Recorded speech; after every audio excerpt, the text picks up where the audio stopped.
Avec Stéphane, on a créé Spine-Guard il y a 4 ans et demi, début 2009, avec une ambition, et celle de faire en sorte que les patients qui sont opérés du dos ressortent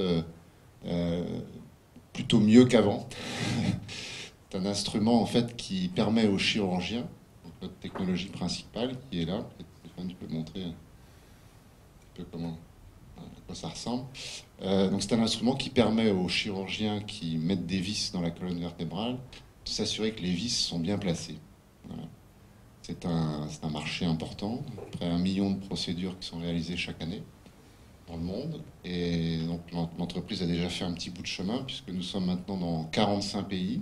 Les États-Unis étant de loin notre marché principal. C'est très difficile de trouver un Américain, surtout au démarrage, sans avoir les repères sur place, qui soit compatible, qui soit engagé dans la durée. Moi, je trouve que c'est une des principales difficultés aux États-Unis, c'est de trouver les bonnes personnes. Les gens sont très performants en entretien, c'est compliqué de faire des bons checks, et donc on a du mal à trouver des gens qui s'intègrent bien et qui s'inscrivent dans la durée et qui vous permettent de vraiment développer votre business aux États-Unis. On a appris à le faire, mais il y a eu pas mal de pots cassés. Quand on parle de différences culturelles, de gap culturel, je pense que c'est quelque chose de très tangible, hein, pas du tout abstrait.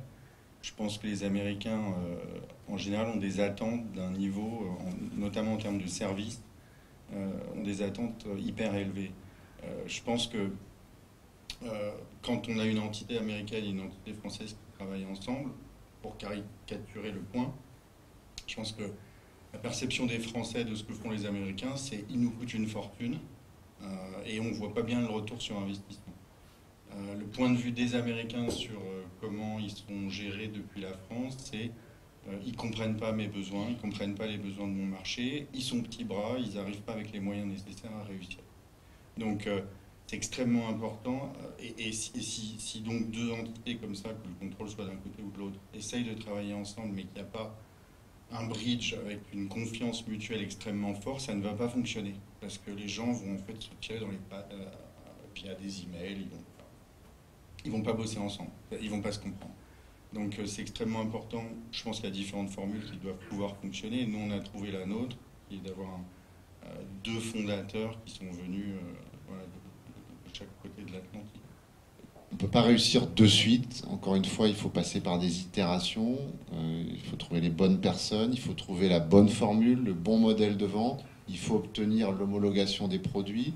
Il faut à la fois associer les utilisateurs finaux, au moins dans la dernière phase de développement, et en même temps que lorsque vous lancez le produit, il fonctionne très bien tout de suite. Donc évidemment, pour tout ça, il faut du temps et des moyens. Quand on parle d'une gamme complète comme la gamme de SpineVision, qui est un ensemble d'implants, je pense qu'on peut parler de dizaines de millions. Oui, aujourd'hui, si on avait à réimplanter une société qui fabrique des implants rachidiens...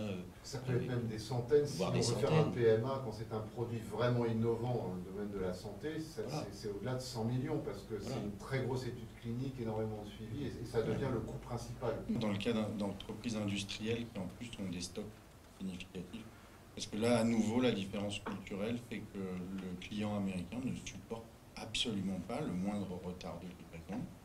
S'il y a le moindre problème sur le produit, c'est remplacement immédiat sans discussion. Les vendeurs veulent être suréquipés en produits de démonstration. Le besoin en fonds de roulement, il est monstrueux dès qu'on parle de produits à stocker.